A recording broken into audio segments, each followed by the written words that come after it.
December 10th, 1541.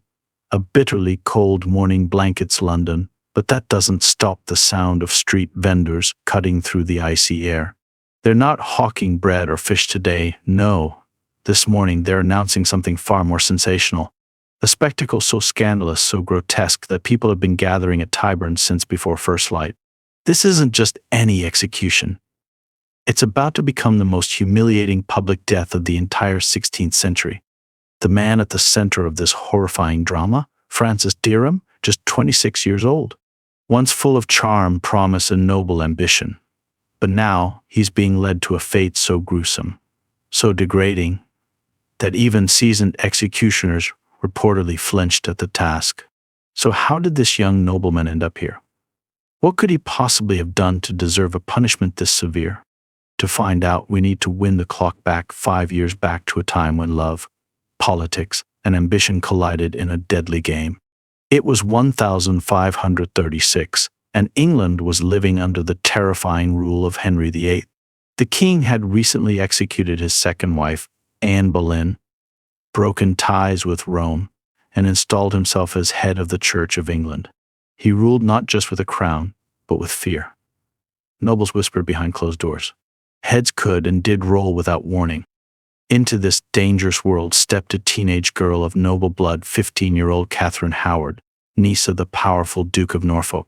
On paper, she was a picture of noble virtue, the kind of woman destined to rise. But behind that refined exterior was a secret one that would one day lead not just to her own ruin, but to the destruction of every man who loved her. And that's where Francis comes in. Francis Dereham was a young man from the minor nobility of Norfolk, ambitious, good-looking, and well-connected. He landed a position in the Duke of Norfolk's household, which gave him proximity to the young Katherine. He was tall, charismatic, and knew exactly how to navigate the flirtatious, high-stakes environment of the noble court. Katherine had been sent to her step-grandmother's household to be educated, at least in theory. But unlike the tight discipline expected of royal wards, her education was anything but strict.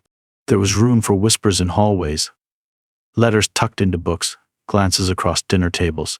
It didn't take long for Francis and Katherine to find each other. Their romance blossomed in secret. Between 1536 and 1538, they met behind hedges and in the quiet corners of the house. They exchanged love letters, promises, and gifts. To them, they weren't just lovers. They believed they were married in the eyes of God, even if no priest had ever officiated. Francis gave her jewelry and money. Katherine called him her husband, in letters, those very letters that would later seal their fate. They were just young lovers caught up in something they thought was bigger than the rules. But this wasn't a fairy tale. It was a trap. By 1539, everything changed.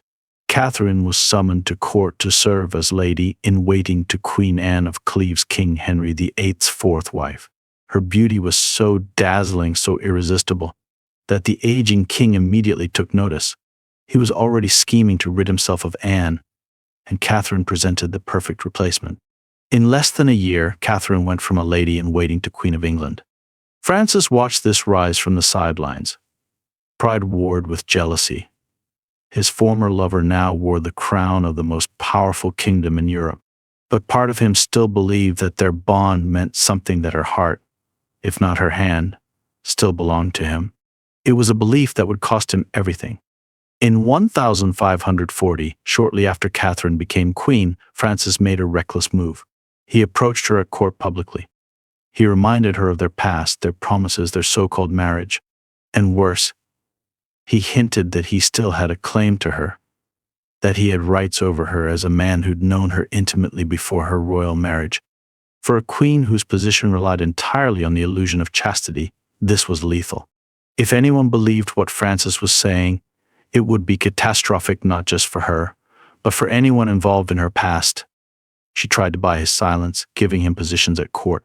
She named him her personal secretary and allowed him access to royal spaces. But Francis misunderstood or ignored the subtext. He took these favors as proof that their relationship still meant something, that she was validating his claims. He pushed too far. Then came the spark that lit the powder keg. In the autumn of 1541, rumors started swirling at court. Henry Manox, one of Catherine's old music tutors and yet another man from her past, began gossiping about the Queen's youthful indiscretions. Word reached the king, and that was all it took. Henry VIII, already a man haunted by betrayal and obsessed with loyalty, exploded with fury. He ordered a full investigation into Catherine's past. What the investigators found was damning letters, witness testimonies, and undeniable evidence that Katherine had not only had a lover before marriage, she was allegedly still receiving male visitors in private, even as queen. Francis Dereham's name was at the top of the list. So was Thomas Culper, a member of the king's own private chamber. To Henry, this wasn't just a scandal, it was a threat to the very legitimacy of the Tudor dynasty. His wife's virginity had been the linchpin of their marriage. Now he was facing the possibility that his queen had been used goods, and worse, that she might still be unfaithful. The implications were unbearable for a man whose power and masculinity were tightly woven together. Francis was arrested in November 1541 and thrown into the Tower of London. What followed was a brutal period of interrogation. Francis tried to downplay the relationship, claiming it had been nothing more than a youthful flirtation. But the evidence said otherwise. Letters, gifts, testimonies, it all pointed to a deep and physical bond. And to make matters worse, Francis was accused not only of seduction, but of blackmail. The crown saw his actions as a calculated attempt to manipulate a queen. That wasn't just immoral. That was treason. And in Henry's England, treason came with a punishment so cruel, so degrading, it was almost unimaginable. In the eyes of King Henry VIII, Francis Dereham wasn't just a disgraced lover, he was a traitor who had defiled royal blood and dared to blackmail a queen. But Henry didn't want a quiet punishment. No, he wanted a message carved into the minds of his subjects, one soaked in blood and humiliation. He consulted ancient legal precedents, digging deep into medieval texts that detailed the punishment for men who corrupted women chosen for sacred marriage. The solution? A full traitor's execution, the most painful, degrading, and public death English law could provide. It would be an act of theater, as much as it was punishment. Dereham would be paraded through the streets of London tied to the tail of a horse, hanged just enough to suffer but not enough to die, then castrated while still alive. From there, his abdomen would be sliced open, his organs pulled out one by one, and finally his body would be beheaded and quartered, his limbs sent to the city gates as a gruesome warning. It was brutality in stages, each one designed to crush not only the body but the soul. The trial itself, a complete farce. There was no real defense, no hope of acquittal. Francis was charged with 2 crimes, engaging in carnal knowledge of the queen before her marriage, and using that knowledge to manipulate her afterward. The jury chosen to reflect the king's will had only one job: to confirm the verdict Henry already wanted. The outcome was predetermined, guilty on all counts. London buzzed with anticipation. This wasn't just an execution, it was an event. On the morning of December 10th, 1541, the city all but shut down. Merchants closed their stalls. Nobles rented rooms with views of the procession route. Even foreign ambassadors made appearances, desperate to see what would become one of the most infamous punishments in English history. At dawn, Francis Dereham was dragged from the Tower of London. He wore only a thin tunic of sackcloth, the traditional garment of the condemned. His hands were bound and his body was tied to a wooden hurdle, a flat board pulled by horses. As the cart jerked forward, it dragged him along London's freezing stone-paved streets. Mud, slush, and filth clung to his skin. People jeered, spat, and hurled refuse. The crowd wanted blood, and they were about to get it. The journey to Tyburn took 2 hours. 2 hours of jolting pain, humiliation, and bone-jarring agony. By the time Francis arrived at the gallows, his body was already battered and half frozen. But the real suffering was still to come. A custom-built scaffold stood at the center of the Tyburn execution grounds, towering, ominous, and encircled by over 3,000 spectators. It promised a spectacle none would forget. Standing nearby was Thomas Turles, the chief executioner chosen specifically for his cruelty and precision. His orders were clear: draw out each stage, make it hurt, and don't let him die too quickly. The first act of the ritual was the partial hanging. A noose was placed around Francis's neck, and he was lifted into the air. The crowd hushed, watching his legs kick and twist. His face turned purple, his eyes bulged, and foam gathered at his lips. Just before he passed out, the rope was cut. He fell to the ground, choking and gasping, still alive. Then they did it again. And again. 3 times in total, always stopping just before the point of death. The crowd cheered after each drop, roaring with cruel satisfaction. Next came the castration. Francis, still conscious, was strapped to a wooden table. A hot iron blade was prepared.